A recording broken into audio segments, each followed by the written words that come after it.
3 صور مختلفين ل3 اماكن مختلفين، ده غير اللي انا شفته، ده غير بقى اللي احنا ما شفناهمش، بس 3 كده لقيت صورهم قدامي في الحبه اللي احنا فيهم دول 3 متكسر في الاعمده بتاعتهم بتاعت الحمام.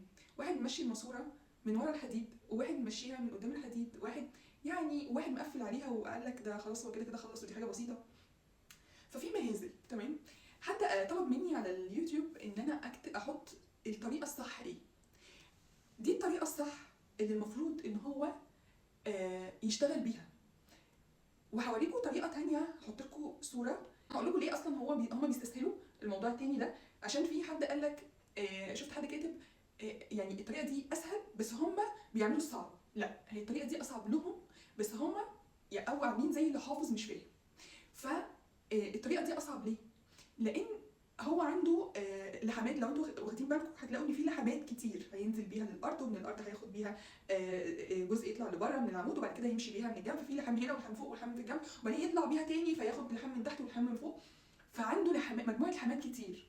ولو واحد في اللحامات دي ما طلعش مظبوط، قليل جدا من السباكين اللي هم كويسين وشاطرين وعارفين بيعملوا ايه، وفي الاخر بيجيبوا الشركه بنفسهم ويجيبوا الشركه تكبس والكلام ده كله. بس لو واحد مش واثق من شغله، الطريقه دي هتبقى اصعب له. ليه؟ عمال بيلحم. لو لحام واحد طلع مش مظبوط، هو هيفك كده تاني ويرجع يشتغل تاني من الاول. فهو بيوفر على نفسه اللحام، هو واخد على التكسير، ما هو كده بيكسر. بس دي جريمه، فالمفروض ان هو ما يعملهاش ويعمل الصعب. انا هوريكم بقى زي ما قلت لكم كده، كنت هوريكم ان احنا اللي بنعمل مسارات المواسير تمشي ازاي، مسارات السباكه تمشي ازاي. ويمكن كان عندي في سايت كمان، يعني استحضرني كده سايت كان عندي عمود بعرض الحيطه وجزء طالع لجنب من الناحيه دي. المفروض ان هو ياخد المواسير من بره ويمشيها عند العمود ده، وبعد كده يرجع تاني الناحيه الثانيه. فالسباك علشان هو ما يعملش الجريمه دي، لان طبعا ده مسافه كبيره جدا كمان، ده عمود بعرض الحيطه كلها. فعمل ايه؟ مشاها في الارض وطلعها بره الكوريدور، وبعد كده دخلها الحمام التاني الصغير، لان ده كان حمام خالقينه يعني ما كانش موجود واحنا عملناه. طيب انا بالنسبه لي الحل ده ما كانش مرضي بالنسبه لي، ان انا امشي مواسير في الكوريدور، او في حلول تانية ممكن. لا، ده في اسوأ الحلول ان انا اطلع مواسير في الكوريدور بتاع بيت. لكن ايه اللي عملته؟